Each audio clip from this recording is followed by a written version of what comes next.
You're listening to This Week in Clown World with Ben and Hobbs, so sit back, relax, take your black pill, and enjoy the show.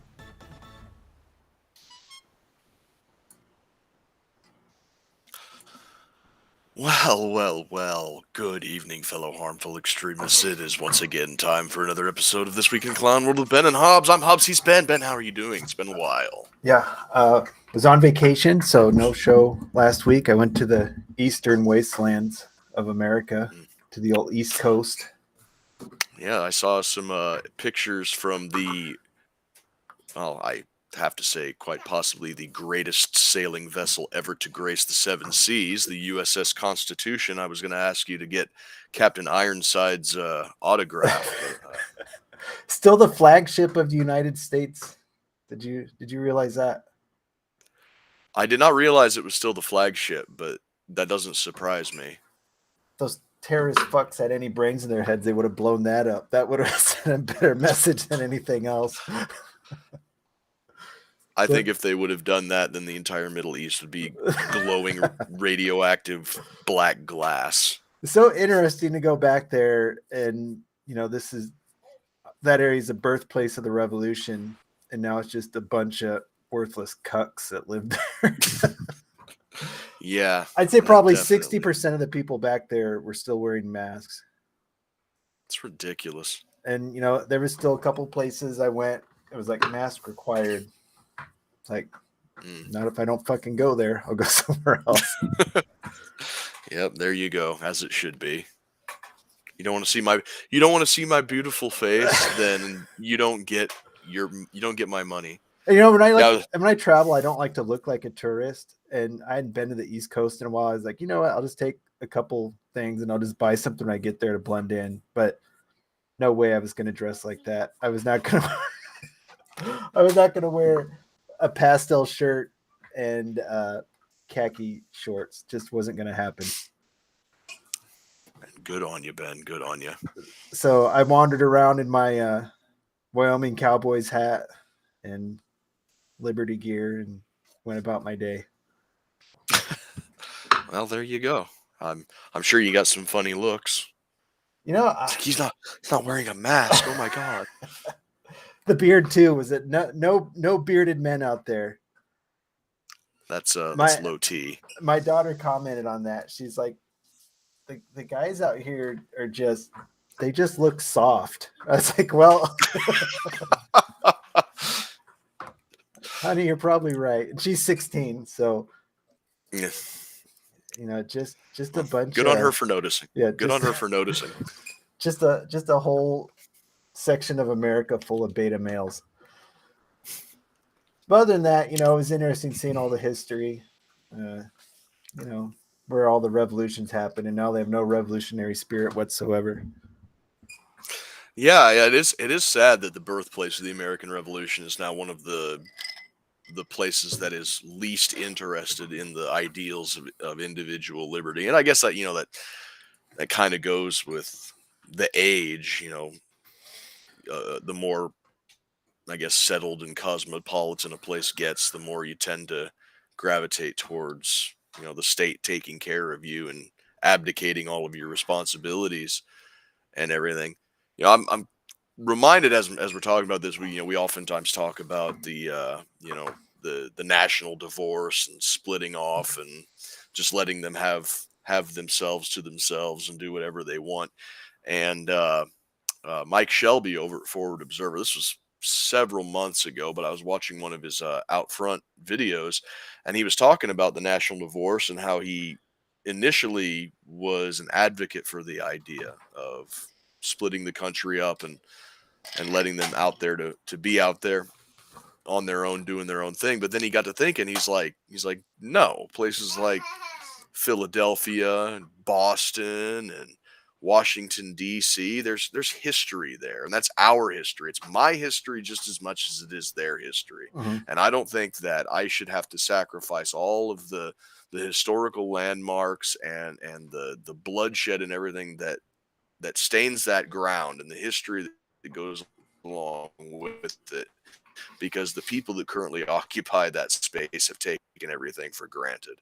So he's kind of flipped back into the we can salvage the American experiment thing. And I think that's a valid point, but at the same time, I think that in order to break the people over there of this desire for abdicating their personal responsibility, I think that the only way to break people of the desire for socialism is to give it to them good and hard. Let them live with their decisions and then wait till they come crawling back.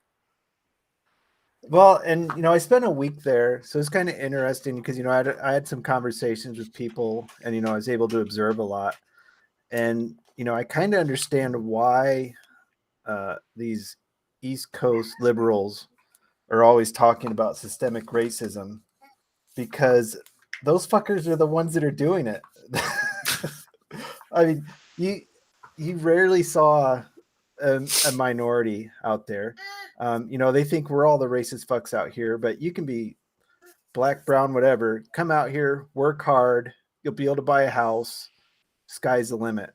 Out there, no fucking way. You're never going to get your foot in the door anywhere out there. So I think it's a case of they think there's systemic racism everywhere because where they're at, it is so cemented in that they just figure everybody must be like that.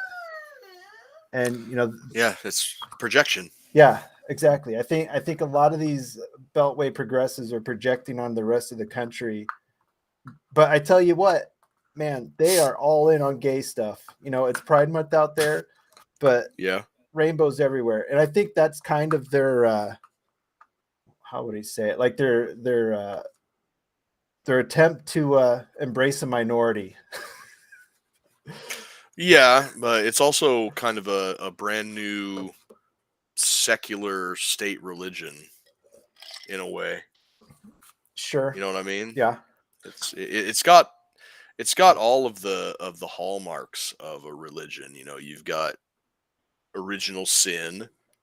You've got there except okay, I'll take that back. It has all of the hallmarks of a religion except no path to redemption. Mm-hmm.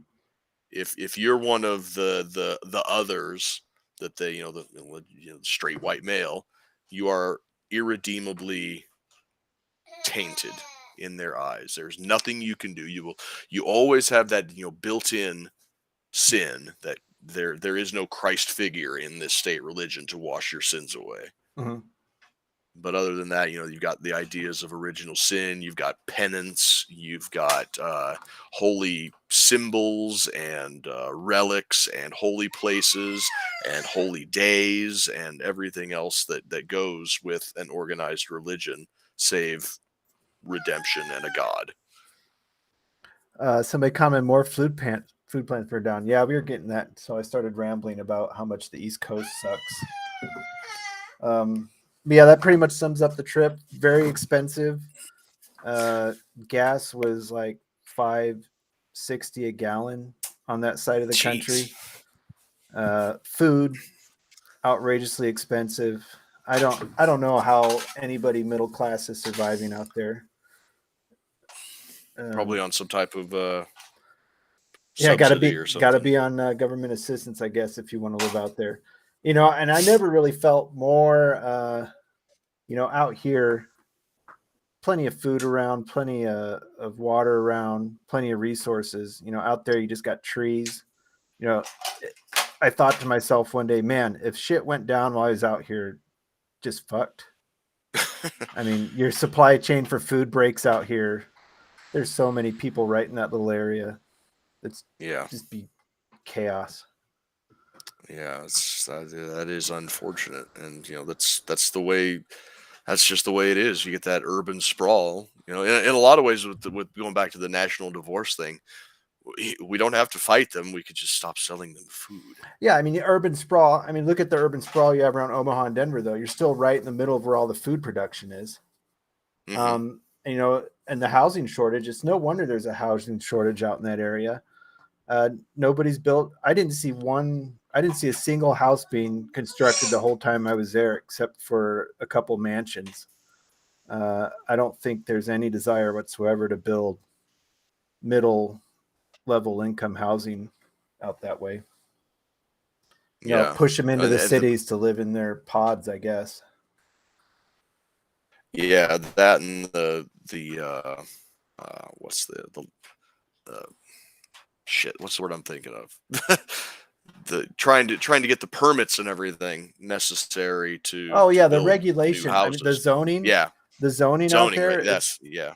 I'm on city council, so I'm a nerd about that stuff. I went online and kind of looked up the zoning of the place I was staying, and about impossible to build a new house. There's so many things you got to hit on that I just wouldn't. I don't know. That whole area is fucked. I don't understand what it's gonna do. Yeah. Anybody out there, go west, young man. Yeah. Get out of there. Maybe New Hampshire's different because you have all the libertarians moving up there. And it is rated as one of the best states to live in. So I guess that's why in that area. Yeah, I think that video that I sent you a while back about the absolute shit show that the initial attempt at the anarchist utopia where everybody just kind of like shut everything down with no viable alternatives in place, is basically a bunch of like dogmatic policy nerds rather than people that had any marketable skills to replace things like publicly funded trash services and police departments and things like that, and everything just went to hell.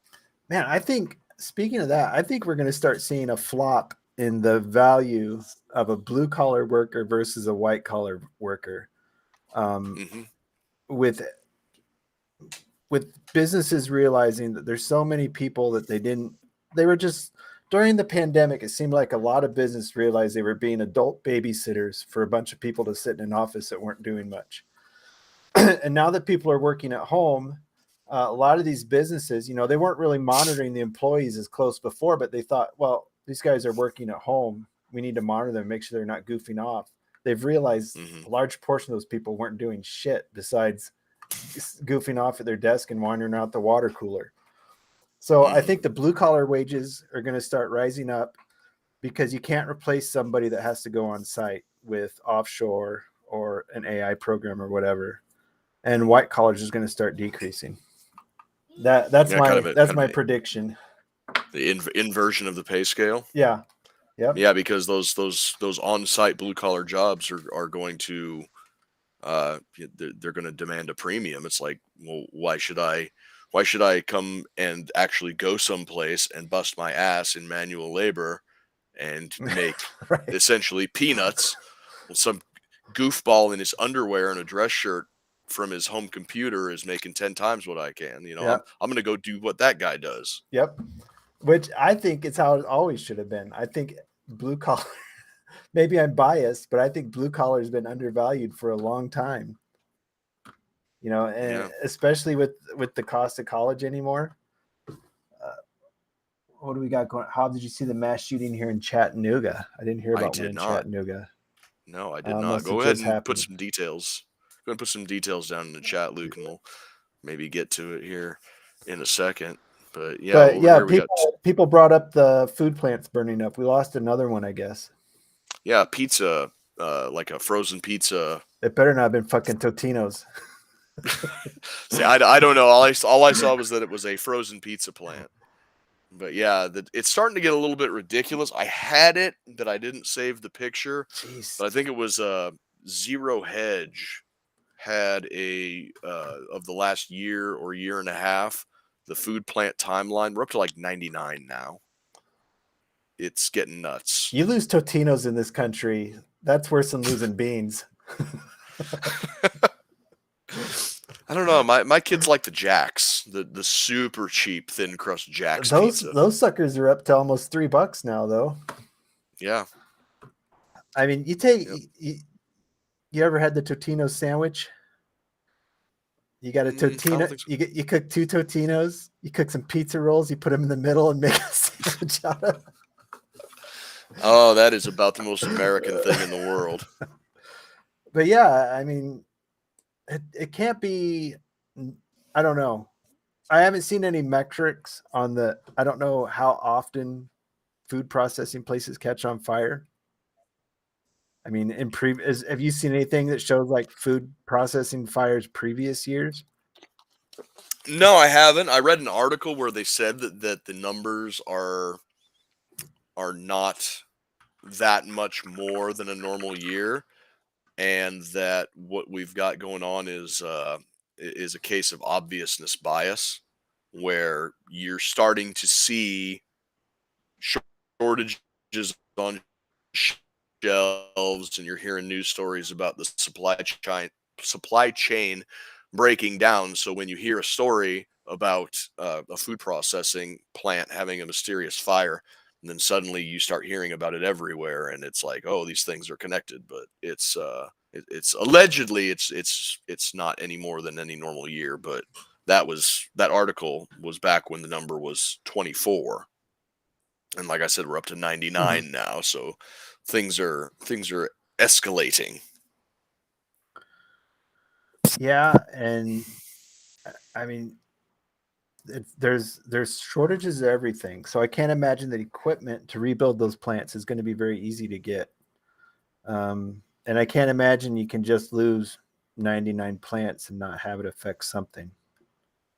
Yeah, Like the formula plant that shut down. and it shut down again. I saw that. It's ridiculous. It got shut down for disease or poisoning or some stupid reason, and now it got shut down again today for allegedly of a more legitimate sounding reason. But I don't know. The fact that a baby formula plant is getting shut down at all is kind of a shitty deal. Yeah, I saw that. Here's that Chattanooga story. There, 3 people were killed and 14 injured after gunshots rang out in Chattanooga, Tennessee. Yeah, I don't remember seeing that in the news cycle at all. Well, Luke over here says it's gang related. The shooter was 15, so it won't make the national news cycle. It's proof that gun control doesn't work. Oh, here's why it didn't, because it was black on black violence. Exactly.